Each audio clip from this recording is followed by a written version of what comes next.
And we're gonna pivot to one of your chairmen here, correct? Mr. Chairman, hop into the hot seat, if you will.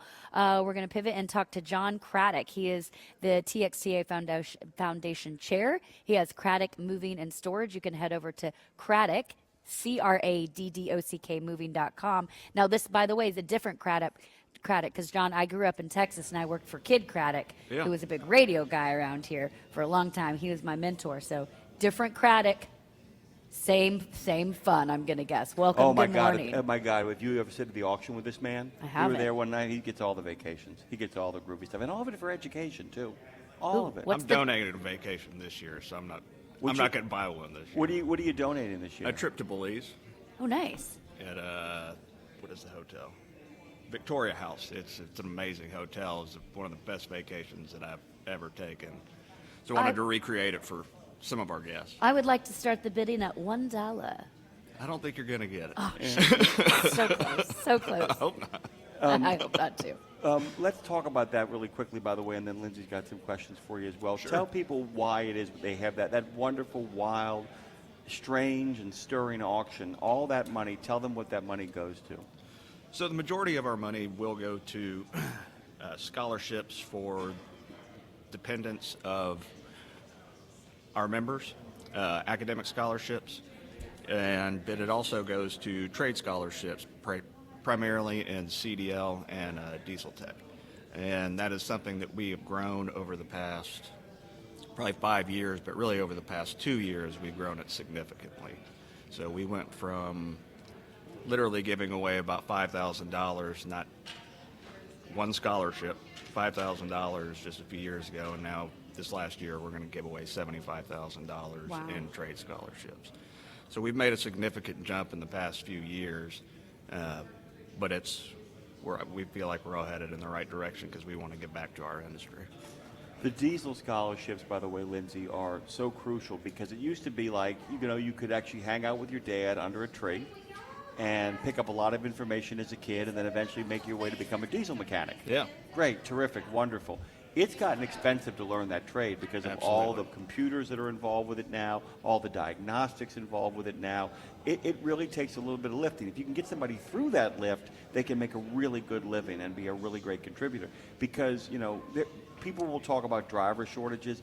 That is a debate that will light up our phones. The one debate that won't light up the phones is the diesel mechanic shortage. Right. And it is distinct and it is starting to be felt because a lot of old guys are leaving and there ain't a lot of young gals and guys replacing them, right? I agree. Yes, and like you said, your father can't teach you what needs to be taught anymore because of it's so much more complicated than it has been in the past. So it's something that we really want to support. Unfortunately, not unfortunately, it's still a good thing, but most of our money is going towards CDLs at the moment. So we do need to figure out ways. There's just not enough people applying for diesel techs right now. But it is a shortage that is very much in need. Well, and to close that circle, that's another reason why these scholarships are so infinitely important, because some of these kids, the dependents of, say, employees and other drivers or people in Texas, some of these kids that might be what would, if they're teetering on to go do A or B, the scholarship is the thing that puts them into the field that they never even knew they were interested in, obviously. Yeah, all it takes is maybe they have a little bit of money saved up, and maybe it's just the additional money that we can support them with, and that can make it happen. A lot of people don't realize that a lot of this stuff is piecemealing it together, that the family has enough money to get you to one point of the location.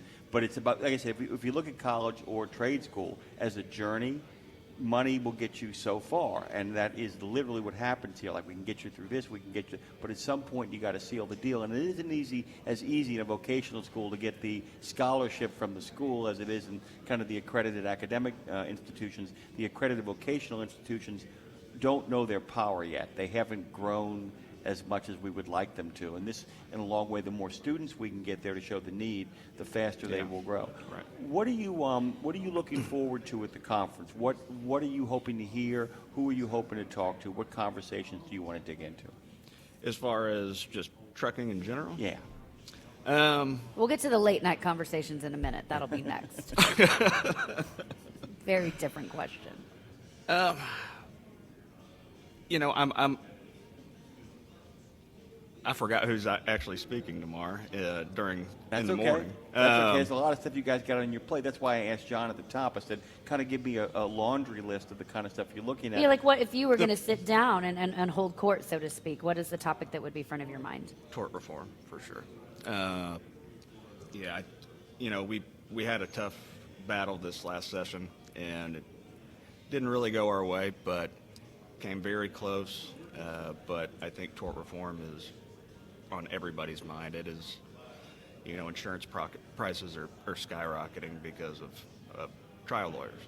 And, small businesses. I have a smaller business myself, and it's incredibly harder to stay in business if you're paying, $10,000 a year to insure a truck. And these are straight trucks. These are not, I run straight trucks. I have a moving business. Right.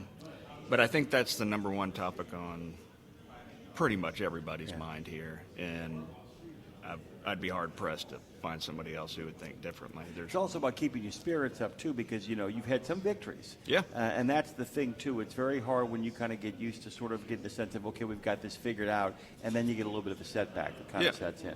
So it becomes a matter of remembering, what did we do to win the last one? What did we do that won the last couple that didn't win this one? How can we adjust and how can we tweak it? And it's why we bring people together for all this stuff. I mean, that really is. I wanted to ask you, too, really quickly, and then you've got something, Lindsay, but I wanted to ask about the emerging leadership. Yeah. And to kind of talk about why that is such an important program and project. As you can tell from my conversation with John, it's important to me to give some of the folks that we've talked to on this show a chance to kind of get their voices heard. Well, I was in that. Right. I see a gentleman right over here to my left. He was in that program. Right. He's now serving on the foundation. So it can be used as a stepping ladder into leadership. I think half of our executive committee was in that program. So it is crucial that we try to find these young leaders to continue this process. Otherwise, like I heard you talk to John about this, we don't continue to do this, they're just not going to be around. Yeah, or like I said, the organization collapses, that's one thing. Worse than that is the organization becomes something else that its founders and its members never intended it to be because of the vacuums that occur. There are a couple of cities where that's happening right now, in case people aren't paying attention. The failure of the older leadership to cultivate younger leadership has left the door open for a lot of, what I would call ideas maybe you don't want on the table. Well, how long have you been a member? Because if you've been a member since the time you were on the Emerging Leaders, how long have you been a member of TXTA? My company? Yeah. 1959. How long have you been a member? I've been active since 2015. That's when I started Emerging Leaders. I used to go to chapters and things like that, but when I became very active is when I started with the LC. And it's crazy. I was looking at everybody around. We were having some drinks last night, and almost every single person was in the LC at one point. And that's awesome to see because people are staying and people are contributing. And they also know there's a route. That's the other thing, too. People will stick around an organization when they feel like there's a place for them to go and their voices, it needs to be heard. I mean, it's such a crucial thing, Well, since you mentioned your company, we just have a couple minutes left, but since you mentioned your company, Craddock Moving and Storage, okay, I'm going to ask the dumb question. Lindsay's dumb question of the day, number 2. I'm going to equate what your business does to working with horrible brides. And here's why. Give me a minute. Nobody wants to be the wedding planner working with the bride because it's like her moment. This is her moment. I feel like you have a company where these are these people's lives, and I'm sure you have the very obnoxious people who are like, no, but my stuff is more important than somebody else's stuff. How do you not want to kill your clients? That's not really my question. But actually, it really is. But it kind of is. Who's the worst person you've worked with? And give us their name. No, but in all seriousness, like your company, you can make or break people's entire lives. And you're doing it in Texas where the moves are bigger because everything's bigger in Texas. Right. How do you sustain a moving and storage company where you literally have people's entire livelihood in your hands? It's different being in the moving and storage business is different from being in trucking in general Sure. because, they're generally hauling new products, and we are hauling products that people own, and people are very Attached. Big difference. attached, Yeah. and some of Literally these sometimes? pieces have been in their family, for generations, and they're worried sick about some things. And so, yes, we do get to deal with very high-stress people, very emotional people. When you move, you're not in a good way No. when you're moving. It's one of the most stressful times of your life. They say there's most stressful times of your life is when you have a death in the family and when you move. So, I guess we're kind of like low-end funeral directors in a way. Well said. The Okay. death of their homes. Yeah, here's but you learn how to deal with it after time, and Here's my- it's just part of the process. My quick Yeah. follow-up is, with that in mind, how do you talk to onboarding employees about that? Because that's a very different conversation. It's a similar one. It's all precious cargo. Anything that's being hauled is precious. Right. But how do you? But when- mine is more precious. But how do you actually talk to truck drivers and the loaders and the movers about? Listen, guys, this is a different animal. I mean, do you have a standard speech when you onboard people? I don't have a standard speech, but I'm